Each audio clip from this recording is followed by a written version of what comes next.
Governor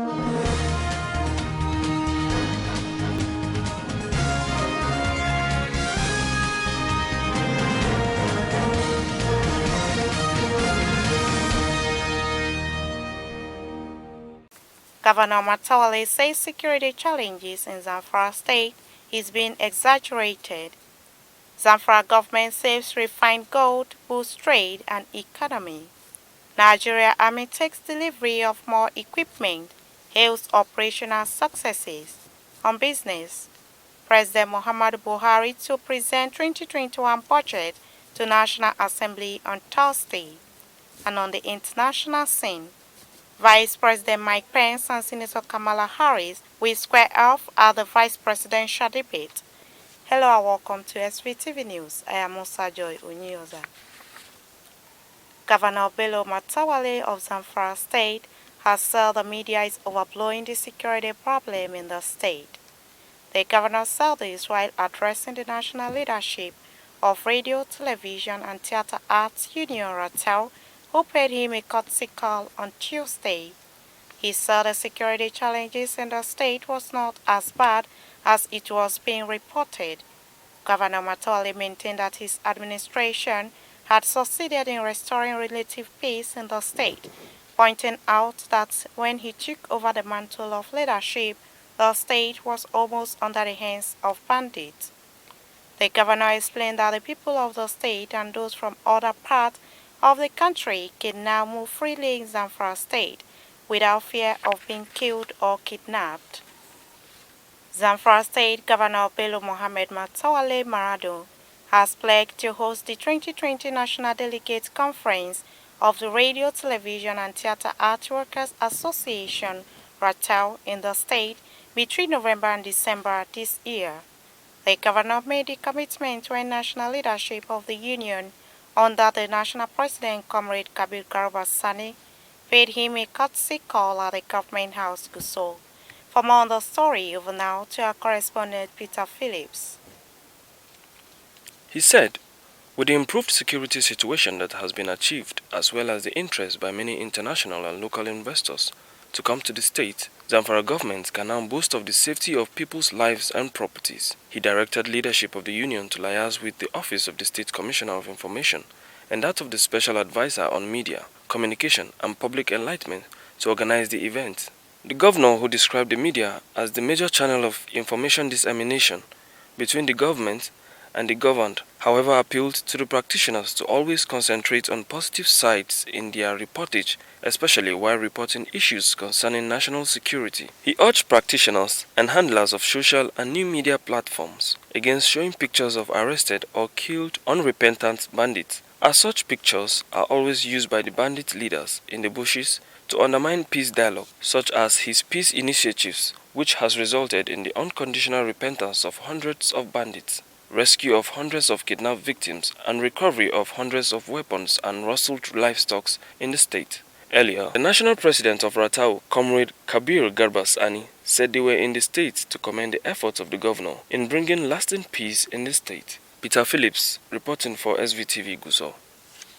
The Zamfara State Governor Dr. Bello Mohammed Matawale Marado, while speaking to newsmen on Tuesday at the government house in Gusau, has announced that his administration would be establishing a gold reserve in the state to prop up the economy of the state. Governor Matawale said the establishment of the gold reserve is part of the effort of his administration to diversify the state economy by exploring the potential of the state and utilizing them. For more on the story, over now to Rahama Ibrahim. Dr. Bello Muhammad Matawalla stated that the state has just purchased 31 kilograms of gold from miners in the state. The purchased gold will be deposited in a designated bank. Furthermore, the governor stressed the importance of diversifying the economy as a safeguard against economic uncertainties as experienced through the COVID-19 pandemic and global fall in the oil industry. We have purchased 31 kilograms, not grams, kilograms of gold, wholly mined and refined by our artisanal miners. We will subsequently continue to buy gold from our local miners so as to gradually improve the reserve The precious metal will be deposited in a designated banks. Even though our state, like other states of the Federation, is grappling with competing demand from the public and the resource at our disposal is mega, we feel it is utmost significance to invest in future of our people. One of the lessons we have learned from the global COVID-19 pandemic is the lack of resilience of the oil market in the wake of crises that affect industrial productions.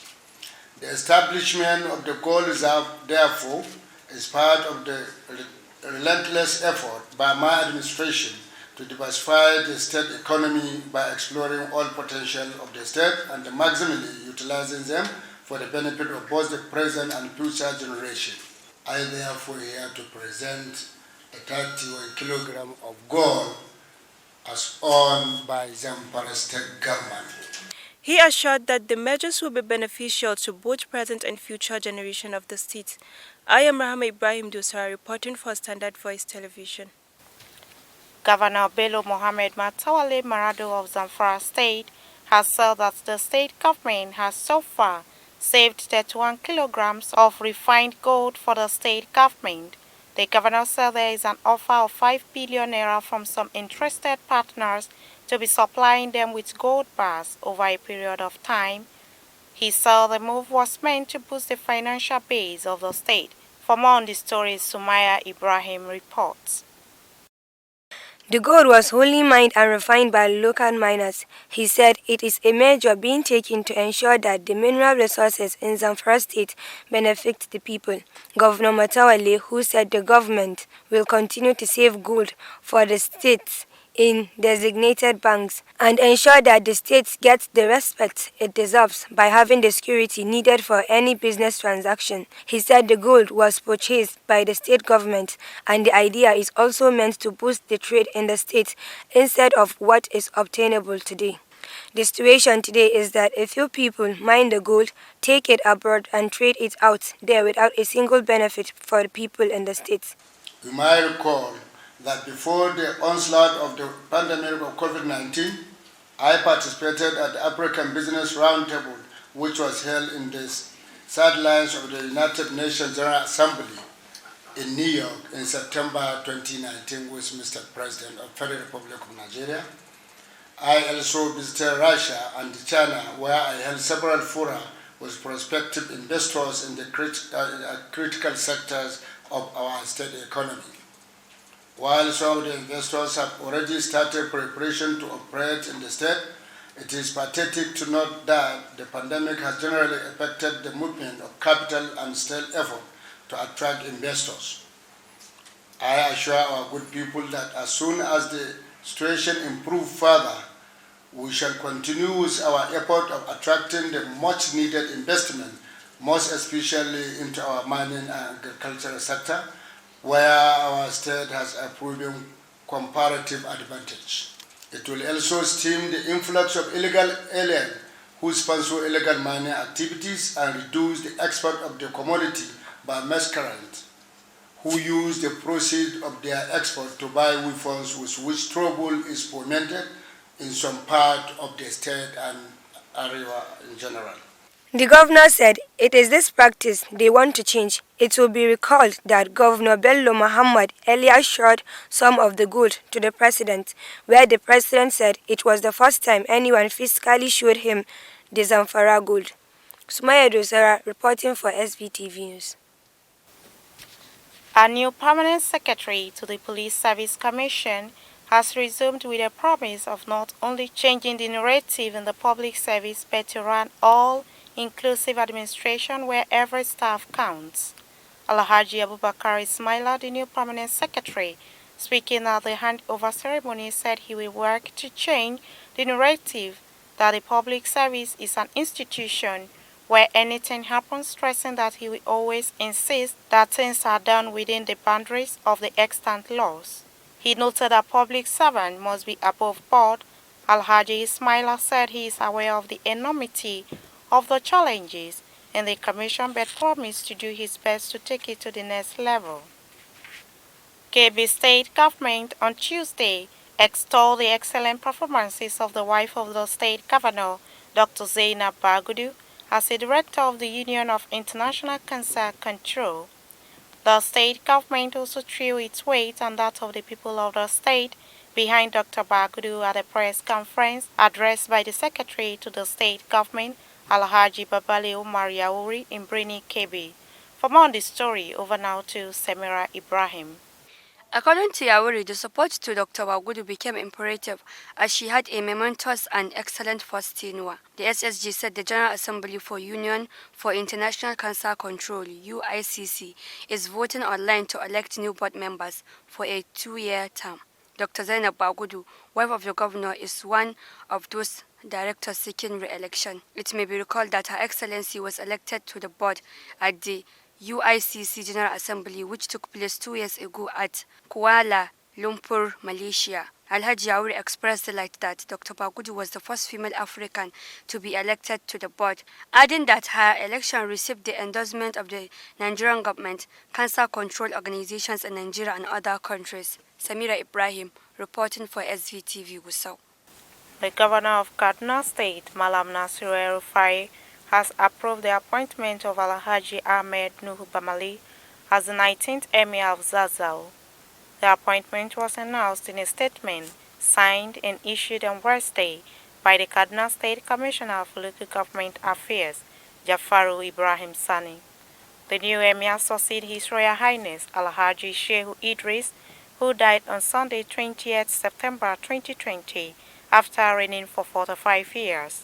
Alhaji Bamali is the first emir from the Malawa ruling house in 100 years, following the demise in 1920 of his grandfather Emir Dansidi. Until his appointment as Emir of Zazzau, Alhaji Ahmed Nuhu Bamali held the title of Magajingere in Zazzau and served as Nigeria's ambassador to Thailand, with concurrent accreditation to Myanmar. He has been a permanent commissioner in the Kaduna State Independent Electoral Commission. In 2015, he has worked in banking and as executive director and later active managing director of the Nigerian Security Printing and Minting Corporation.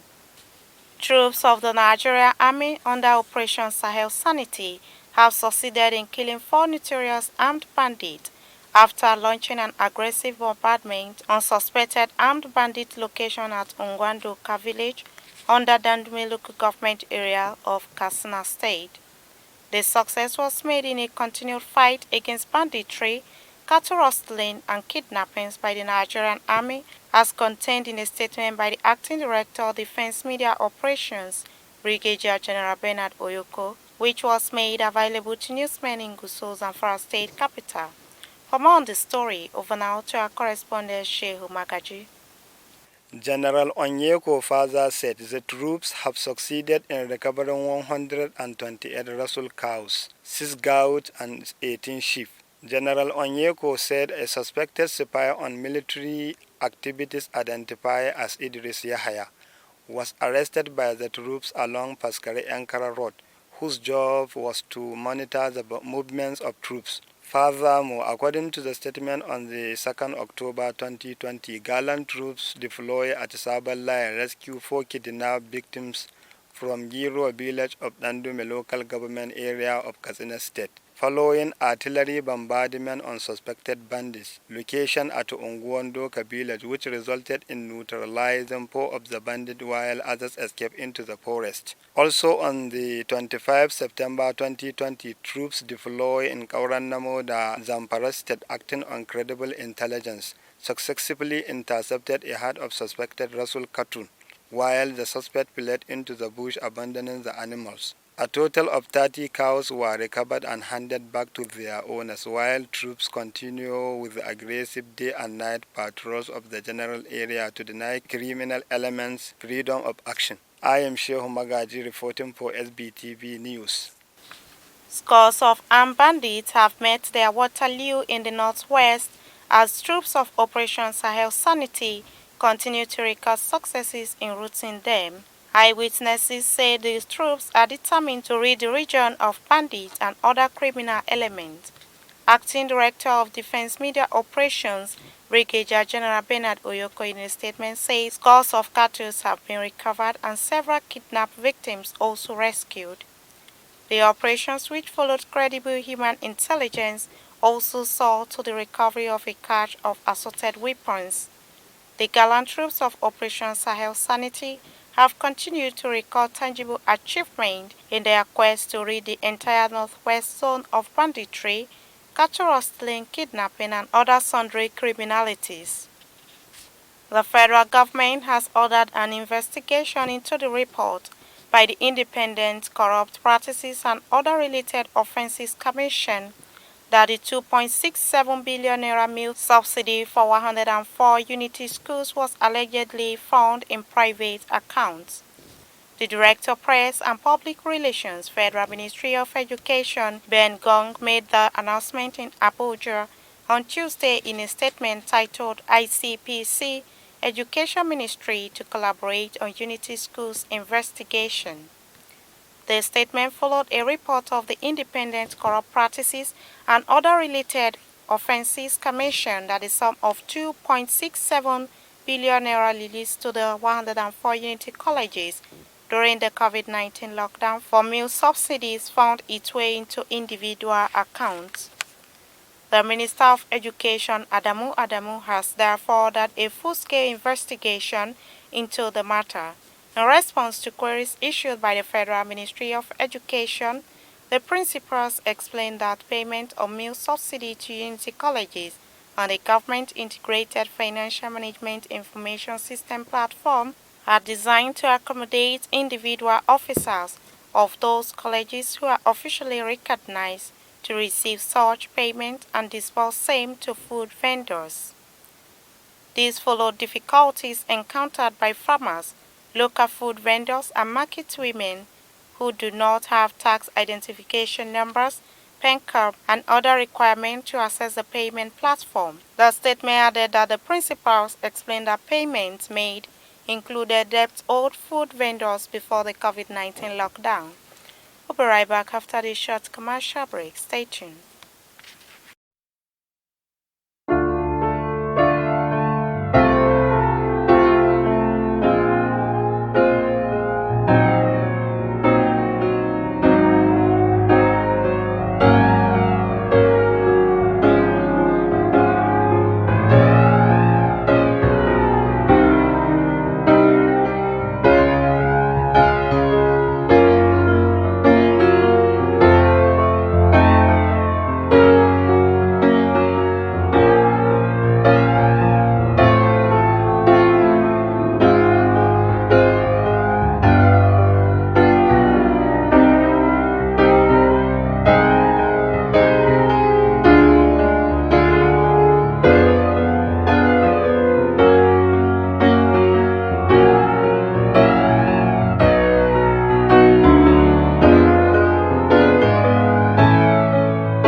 Welcome back on Business. Agua Rita has more detail. Welcome to Standard Voice Business Update. President Muhammad Buhari will on Thursday present the 2021 budget estimate to a joint sitting of the two chambers of the National Assembly. The announcement was made following receipt of a letter from the President, which was read during plenary by the Senate President Hamid Alawan on Thursday. The letter graved the kind indulgence of the distinguished Senate to grant the President the slot of 11 o'clock in the morning on Thursday, 8 October 2020, to formally present the 2021 appropriation bill to the joint session of the National Assembly. And that has been on Standard Voice Business Update. I'm Agua Rita. And on the international scene, while President Donald Trump's COVID-19 diagnosis has made the remainder of the presidential debate schedule tentative at best, though President Trump says he plans to attend the October 15th debate with former Vice President Joe Biden in Miami. The vice presidential debate is set to proceed as planned. Senator Kamala Harris and the Vice President Mike Pence will take the stage for 90 minutes this week, separated by plexiglass. This will be the first and only vice presidential debate of the 2020 election. Though some experts maintain that an in-person debate is too risky, some additional precautions have been taken for this week's debate. Plexiglass would be used to form a barrier between Harris and Pence during the debate to guard against the transmission of COVID-19 after a coronavirus outbreak in the White House. Following the news of President Donald Trump's COVID-19 diagnosis shortly after the first presidential debate, the debate commission also moved to distance the candidates 13 feet apart instead of 7 feet apart. While the Harris team support the use of the barrier, the Pence camp would prefer that the plexiglass be limited to Harris' side of the stage. The vice presidential debate with Senator Kamala Harris of California and Vice President Mike Pence is set for Wednesday, October 7 at the University of Utah in Salt Lake City. That has been the news from Standard Voice Television. To end the news, a quick look at the major headlines. Governor Matawale says security challenges in Zamfara State is being exaggerated. Zamfara government saves refined gold boosts trade and economy. Nigeria Army takes delivery of more equipment, hails operational successes. On business, President Muhammadu Buhari to present 2021 budget to National Assembly on Thursday. And on the international scene, Vice President Mike Pence and Senator Kamala Harris will square off at the vice presidential debate. That's the news on behalf of the production crew and Head of News and Current Affairs Department, Alhaji Ibrahim Garabatunau. I still remain Musa Joy Onyoda. Thanks for watching and stay tuned.